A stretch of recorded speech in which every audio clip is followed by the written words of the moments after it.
سب لوگ جن تک یہ میری بات پہنچ رہی ہے انہیں پتہ ہونا چاہیے کہ اللہ کی عبادت اور بندگی کا مفہوم قرآن میں یہی نہیں ہے کہ ہم سجدے رکوع کریں، اس میں یہ چیز شامل ہے کہ ہم اس کے قوانین کی اطاعت کریں، بندوں کے لیے اس نے حلال و حرام کے لیے اور اجتماعی اور انفرادی زندگی کے لیے جو قوانین اتارے ہیں ان میں ہم اپنی اگر مرضی کریں تو یہ بھی قرآن کی روشنی میں اپنی خواہش نفس کو الہ بنانا شرک ہے، اور اگر دوسرے قانون بنائیں معاشرہ یا حکومت اور ہم اس کی پیروی کریں تو پھر بھی ہم اللہ کی بندگی سے خارج ہو جاتے ہیں۔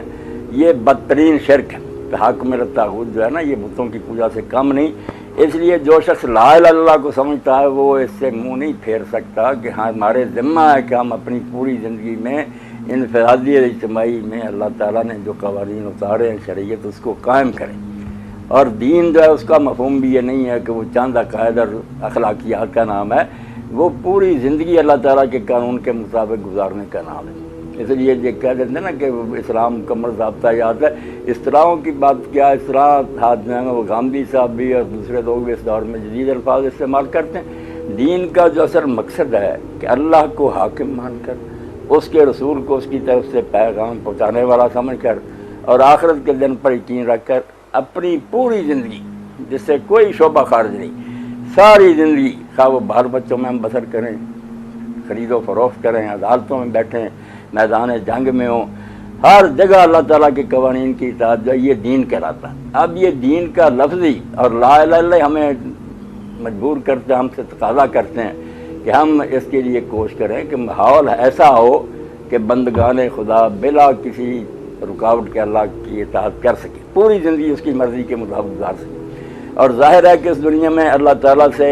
بغاوت کرنے والے لوگ بھی موجود ہیں، اگر ان کے پاس اقتدار ہوگا تو پھر تو مسئلہ بہت مشکل ہو جائے گا۔ ہم صرف اخلاقیات اور عبادات تک بھی محدود رہیں تو یہ دائرہ سکڑتا جائے گا۔ وہ کافر یا باطل حکومتیں جو ہے نماز تک کے لیے چھٹی نہیں دیں گے، جب جیسا کہ مشاہدہ ہو رہا، اور ہماری جو آنے والی نسلیں اور خود ہم بھی مجبور ہو جائیں گے رشوت دینے پر، عدالتوں میں مجبور۔ اس لیے غالب نظام کوئی ایسی شے نہیں کہ اس سے آنکھیں بند کر کے آدمی کہے میں اپنے اخلاقیات درست رکھوں، نہیں۔ جزیرے میں ہم نہیں رہے، دنیا میں ایک دوسرے پر اثر انداز ہوتے ہیں لوگ، اس لیے جو چاہتا نا کہ میں اللہ کی بات کروں اور اپنے اخلاق درست رکھوں اور اپنی نسلوں کو بھی درست رکھوں، اس کے لیے ضروری ہے کہ وہ گرد و نواح سے ساری غلاظت صاف کرے تاکہ اس کے راستے میں نیکی کرتے ہوئے کوئی رکاوٹ نہ آ جائے۔ فریضہ اقامت دین خود دین کا لفظ اللہ پر ایمان، کہ اللہ پر ایمان اور توحید کا معنی ہے ساری زندگی اللہ کی مرضی کے مطابق گزارنا، اور اس کے لیے ظاہر ہے کہ اس میں اجتماعی زندگی بھی آتی ہے۔ تو اس لیے کے لیے پھر دین جو ہے نا اپنی حکومت چاہتا ہے، اپنے علاقے چاہتا ہے جہاں لوگ اسلام پر عمل کر سکیں، اور یہ جو ہے نا کہ جہاد اس کا بھی بنیادی مقصد یہی ہے، لوگوں کو کلمہ نہیں پڑھوانا، راستے میں جو رکاوٹیں نا کہ غیر مسلم بھی اگر اسلام کو قبول کرنا چاہیں تو وہاں ان کے راستے میں معاشرے کی اور حکومتوں کی رکاوٹیں ان کو دور کر دینا ہے، بعد میں کھلی آزادی لوگوں کو دے دینا ہے کہ سوچ سمجھ کر اگر حق سمجھتے ہو اسلام کو قبول کر لو، یا کم از کم اس کے پرامن نظام کے زیر سایہ رہو۔ جو آدمی بھی قرآن کو صحیح نیت سے پڑھے گا اور حدیث رسول کے، وہ بغیر اس کے رہ ہی نہیں سکتا، اس کا چین حرام ہو جائے گا کہ میں اور میری نسلیں تبھی اسلام پر قائم رہ سکتی ہیں اگر سارا ماحول جو سازگار ہو۔ اگر ایسے حالات پیدا ہونے سے دھکیل کر ہمیں برائی کی طرف لے جائیں، کہاں ہمارا دین ایمان بچے گا، اخلاقیات بھی نہیں بچیں گے، باتیں بھی ایسا ایسا چھوٹ جائیں گی، لوگ سمجھیں گے یار نماز کا کیا جوڑ ہے باقی زندگی۔ تو اللہ کے لیے دین کا پر ظلم نہ کریں سارے حضرات، اور یہ ساری چیزیں غامدی صاحب بھی جانتے تھے، لکھتے رہے، رسالے اور کتابیں لکھی، کوئی بعد میں ایسی دلیل نہیں مل گئی جیسے وہ سمجھیں کہ نہیں اب یہ نہیں کام فرض، صرف کیا کہیں اب ان پر کیا مجبوری ہے۔ ان کے استاد بھی لکھتے رہے، اور یہ میرے پاس اس وقت سامنے نا تدبر قرآن ہے، اور اس میں سے صرف 2 آیتوں کا میں پڑھ دوں گا، چھوٹا چھوٹا ٹکڑا۔ یہ سورہ نساء ہے اور اس کی 135 نمبر آیت ہے، یا ایھا الذین آمنوا کونوا قوامین بالقسط شہداء للہ۔ تو دیکھیے مولانا یہاں کس سے مراد حق و عدل کی وہ میزان ہے جو اللہ تعالیٰ نے اپنی کتاب کی شکل میں عطا فرمائی ہے۔ مطلب یہ ہے کہ اہل ایمان اب تمہارا ہر قول و فعل اسی بات اور اسی ترازو سے تولا ہوا ہو، اور تم اسی پر قائم رہنے والے اور اسی کو قائم کرنے والے بنو۔ یہاں سب اہل ایمان کو کہا قیامت تک جو ایمان لائے کہ خود بھی قائم رہنا ہے اور لوگوں کو بھی اس پر قائم کرنا۔ شہداء للہ یعنی مجرد اس پر قائم رہنا ہی تمہاری ذمہ داری نہیں ہے، بلکہ تم دنیا کے سامنے اللہ کی طرف سے اس کے دائی اور گواہ بھی ہو جیسا کہ فرمایا وَكَذَلِكَ جَعَلْنَاكُمْ أُمَّةً وَسَطًا پوری ہے، اور اسی طرح ہم نے تم کو امت وسط شاہراہ پر قائم رہنے والی امت بنایا تاکہ تم لوگوں پر گواہ بنے ہو اور رسول تم پر گواہی دے۔ اور آگے اسی مضمون کی آیت میں لفظ تھوڑے سے فرق ہے، بات یہی ہے یا ایھا الذین آمنوا کونوا قوامین للہ شہداء بالقسط، یہ سورہ مائدہ کی 8 نمبر ہے، جس کے بارے میں ہم لکھتے ہیں تھوڑے سے تغیر الفاظ کے ساتھ یہ ٹکڑا سورہ نساء کی آیت 35 میں گزر چکا ہے، وہاں اس کی وضاحت ہو چکی ہے۔ یہ اسی میثاق کی اجتماعی ذمہ داری واضح کی گئی ہے کہ مسلمانوں پر بحیثیت امت مسلمہ، یہ نہیں کہ رسول اور صحابی، امت مسلمہ یہ ذمہ داری ہے کہ وہ اس حق و عدل کے علم بردار بنیں جس آخری شریعت کی شکل میں ان کو عطا ہوا ہے، خود اپنے اندر اس کو قائم کریں اور اسی کی شان دنیا کے سامنے دیں۔ تو یہ فریضہ جو ہے نا قیامت دن، چاروں سوال آ گئے اس میں، یہ حضور کا بھی تھا، صحابہ کا بھی تھا، امت کے ہر فرد کا، ہر پوری جماعت کا بھی ہے کہ وہ اس اسلام کو اصل شکل میں قائم کریں اپنے حدود کے اندر، اور پھر اس کو پوری دنیا میں قائم کرنے کی کوشش کریں۔ اگر کوشش نہ کریں اور لوگ جہنم کو جائیں تو ان لوگوں کے ساتھ بلکہ ان سے زیادہ ہو سکتا ہے مسلمانوں کی گرفت ہو جائے کہ تمہارے پاس اللہ کی طرف سے روشنی تھی، تم نے کیوں دنیا کو مہیا نہیں کی۔ اس لیے یہ کوئی نفلی بات نہیں جس کے بارے میں ہم ایسی باتوں سے نا گول مول کرنے بات ہے، یہ توحید کا تقاضا ہے کہ اللہ حاکم ہے اس کائنات کا، کیوں اس کی زمین پر دوسروں کا قانون چلتا رہے۔ غلبہ کفر اور غیر اسلامی حکومت خود ایک بہت بڑا جرم اور برائی ہے جس کو ہم نے قائم نہیں رہنے دینا۔ بے شک ہم اس وقت بے بات ہیں، مگر ہمارا فریضہ کہ کفر حکومت نہ کرے، جنت نہیں جانا چاہتے تو ہمارے زیر سایہ رہیں، اچھے ماحول میں زندگی گزارنا۔ اس لیے یدعون الی الخیر، نیکی کی طرف بلانا، یہ صرف بلانا ہی ہے، یہ درجہ ہے کہ لوگوں کو نا کرپشن سے نکال کر اچھے انسان بنا دیں۔ آگے جو درجہ یامرون بالمعروف وینہون عن المنکر، وہ حکم کا درجہ ہے، پھر حکومت ہوگی وہ ہم لازماً ڈنڈے کے زور سے مسلم غیر مسلم سب کو منوائیں گے، بدماشی نہیں ہوگی، سود نہیں ہوگا۔ رسول اللہ نے نجران کے عیسائیوں سے وعدہ کیا تھا اگر سود ہوگا نا ہم فوج کشی کر دیں گے، لشکر لے آئیں گے اور بالکل معاہدے ختم کر دیں گے۔ تو 2 درجے انسان بنانے کی حد تک سب کو بنائیں گے اچھے شریف آدمی، اور جنتی بنانے کے لیے جبر نہیں کریں گے، یہ لوگوں کی اپنی پسند ہے، مگر ماحول ایسا صاف ستھرا آزاد بنا دیں گے کہ نہ معاشرے کا جبر رہے نہ حکومتوں کا جبر رہے، لوگ آزادانہ سوچ کر کفر پسند کرنا چاہتے کریں، جہنم کریں گے۔ اگر اسلام کو پسند کرے تو کوئی روکنے والا نہ ہو۔ اس لیے دین کا خود معنی کہ وہ اللہ کے سارے قوانین کی اطاعت ہے، اور قوانین آنکھیں اٹھا کر آپ دیکھیں اس میں سزائیں بھی ہیں، خرید و فروخت بھی ہے، نکاح طلاق بھی ہے، ساری زندگی کے لیے قوانین ہے۔ اس کو کہتے ہیں مکمل ضابطہ حیات۔ جو یہ بات ہے نا کہ مکمل ضابطہ حیات کا مطلب یہ کہ تفصیلات ہوں، ڈیٹیلز ہوں، ایک ایک بات لکھی، یہ غامدی صاحب سے مجھے توقع نہیں کہ یہ معنی لیتے ہوں، یہ تو کوئی عقل مند لے ہی نہیں سکتا۔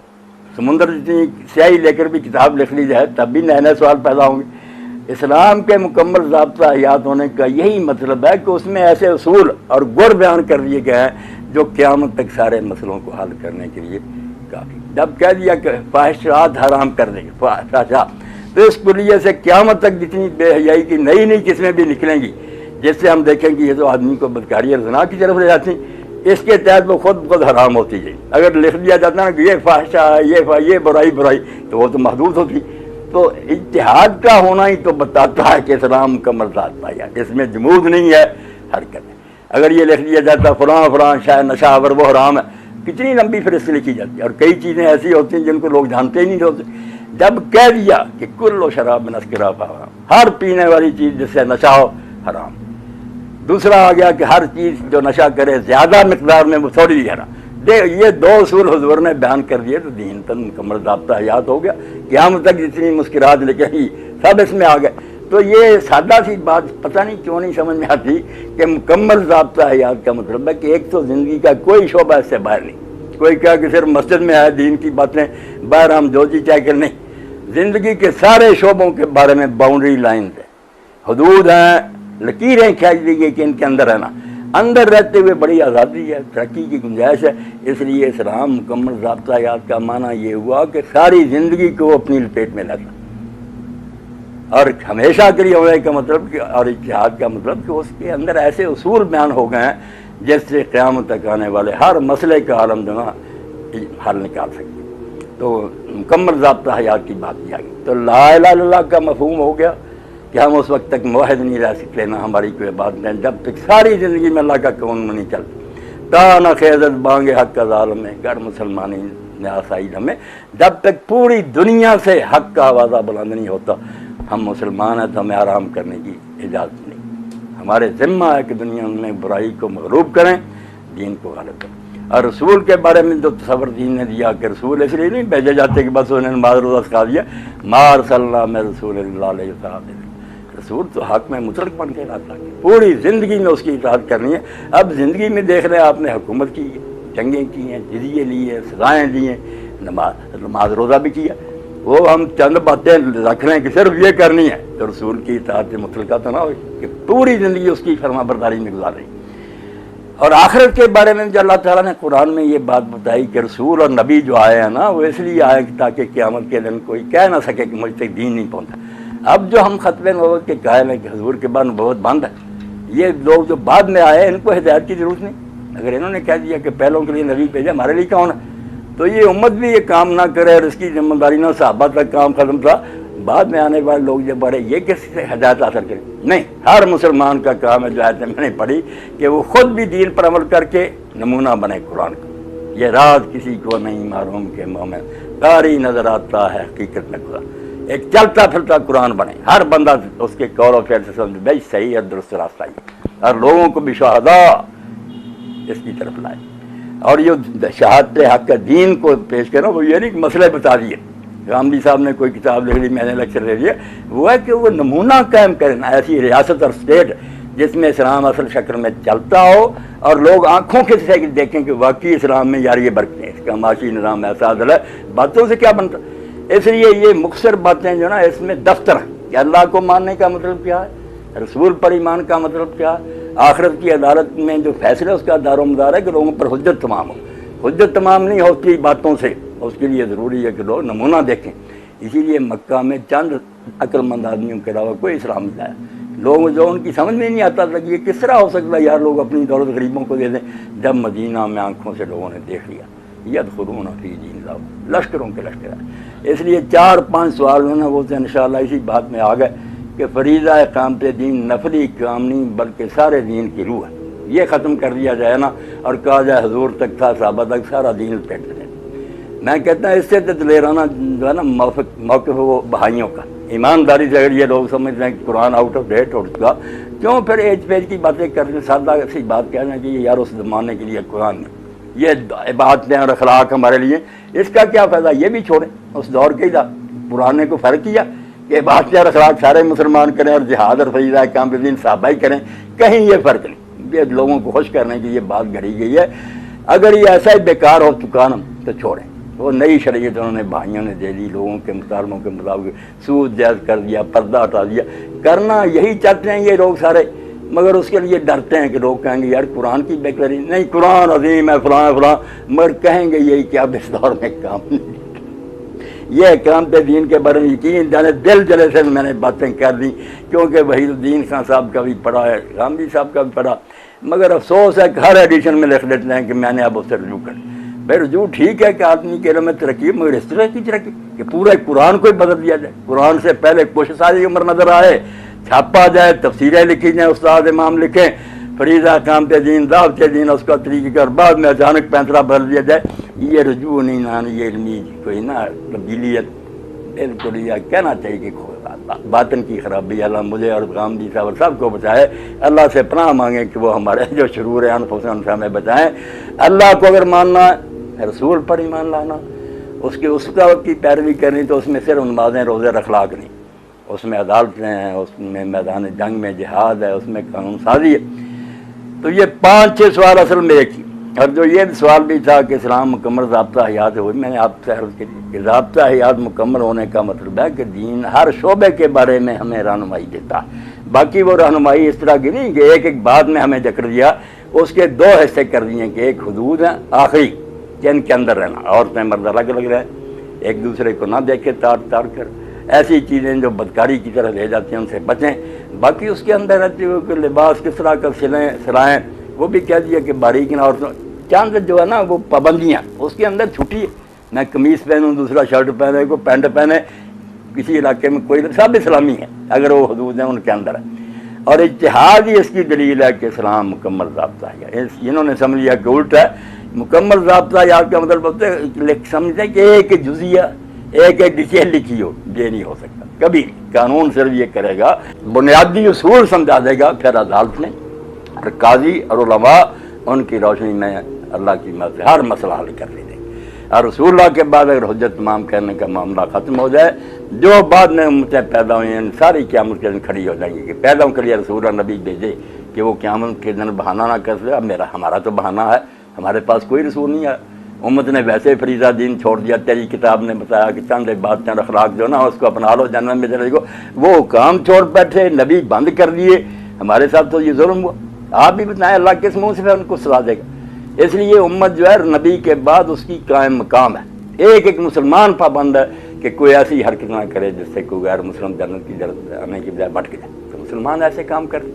تو یہ فریضہ اقامت دین سمجھنے، وحید الدین خان کہیں جو کرے سب اللہ پناہ دے، غلط راستے پر امت کو چلا رہا ہے۔ ذمہ داری ہے ہماری، ہم بری نہیں ہو سکتے عدالت میں قیامت کی، جب تک یہ ثابت نہ کر دے کہ کوئی غیر مسلم بتایا کہ ہم نے اس تک دین نہیں پہنچایا۔ اس لیے قولی شہادت،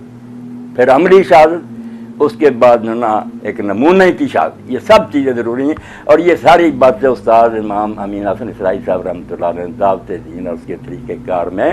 بیان کر دی ہیں کہ یہ سب شہادت میں آتی ہیں کہ ایک نمونہ قائم کرے پورا۔ تو فریضہ اقامت دین ویسے میرے خیال کے مطابق بات میں نے نا کوئی ادھوری نہیں چھوڑی، بالکل سمجھا دیا کہ دین عربی میں کس کو کہتے ہیں، اللہ کو ایک ماننے کا تقاضا کیا، عبادت ہے کیا، صرف نماز روزے یا پوری زندگی اللہ کی عبادت ہے۔ اب آپ دیکھیں اس کے ساتھ قرآن کی وہ آیتیں پڑھیں کہ جہاں آتا کہ شیطان کی عبادت نہ کرو، قیامت کے دن بھی اللہ کہے گا میں نے کہا نہیں تھا بنی آدم کے شیطان کی عبادت نہ۔ اب شیطان کی عبادت کون کرتا؟ ہر آدمی تو اس پر لعنت بھیج رہا، مگر اللہ نے کہا اللہ تعبد الشیطان، شیطان کی عبادت نہ کرو، تو پتہ چلا حکم ماننا۔ اگر کسی کے مرضی کے مطابق آدمی چلتا ہے تو اس کی عبادت کرتا ہے، شرک کرتا ہے۔ اس لیے جو لوگ غیر اسلامی حکومتوں میں رہتے ہیں ان کو بدلنے کی کوشش نہیں کرتے، نہ وہاں سے ہجرت ممکن ہو تو وہ بھی نہیں کرتے۔ ایسے لوگوں کو تو قرآن کہتا ہے جب فرشتوں نے ان کی جانیں قبض کی تو پھر صحابہ مکہ میں تھے کہ یہ کیا زندگی فی ما کن، یہ کیسا اسلام تھا کہ ایک علاقے میں اسلام چل ہی نہیں رہا تو وہاں بیٹھے رہے، یہ بغیرتی کی زندگی کہ ایمان اور نظام پر رکھتے تھے، رہے دوسرے کی طرح سا۔ انہوں نے کہا کننا مستضعفین فی الارض، ہم تو اس علاقے میں بے بس تھے۔ فرمایا لم تکن ارض اللہ واسعۃ، زمین تنگ ہو گئی تھی، فتہاجروا، اصحاب کہف کی طرح غاروں میں چلے جاتے۔ مسلمان کہلاتے ہو، اللہ کے بندے بنتے ہو، حکم غیر اللہ کا چلتا ہے، تم سکون سے رہتے ہو کہ نماز روزہ ہو رہا ہے۔ باقی جیسے میں نے عرض کیا نماز روزہ بھی پھر نہیں بچتا، نظام تعلیم اور ذرائع جو ہوتے ہیں اور ویسا سارا معاشرہ اور حکومتیں آہستہ آہستہ لوگوں کو اس ڈھپ پر لے آتی ہیں کہ جو تہجد گزار ان کی پوتیاں پھر ڈانس کرتی نظر آتی ہیں۔ اس لیے عقل کی نا آنکھیں بند نہیں کرنی چاہیے، الناس والا دین منوکم، ٹھیک لوگوں نے کہا کہ لوگ اسی چال پر چل پڑتے جو حکمرانوں کی ہوتی ہے۔ حکمرانی سے جو آنکھ بند کرتا نہیں حکومت جو مرضی کرتا رہا بس ہم نے دین پر چلنا، وہ ایسا ہی بیوقوف آرام میں کہا جیسے ڈرائیور جو ہے نا وہ گاڑی لے جا رہا گنگا کو اور حاجی پیچھے بیٹھے ہوئے دعائیں کریں مکہ میں پہنچا دیں، میں مکہ کیسے پہنچیں گے؟ جو ڈرائیونگ سیٹ پر ہو تو لے جا رہا گنگا کو۔ تو خدا کے لیے دین کو مسخ نہ کریں، اقامت دین کے لیے لوگوں کو تیار کریں۔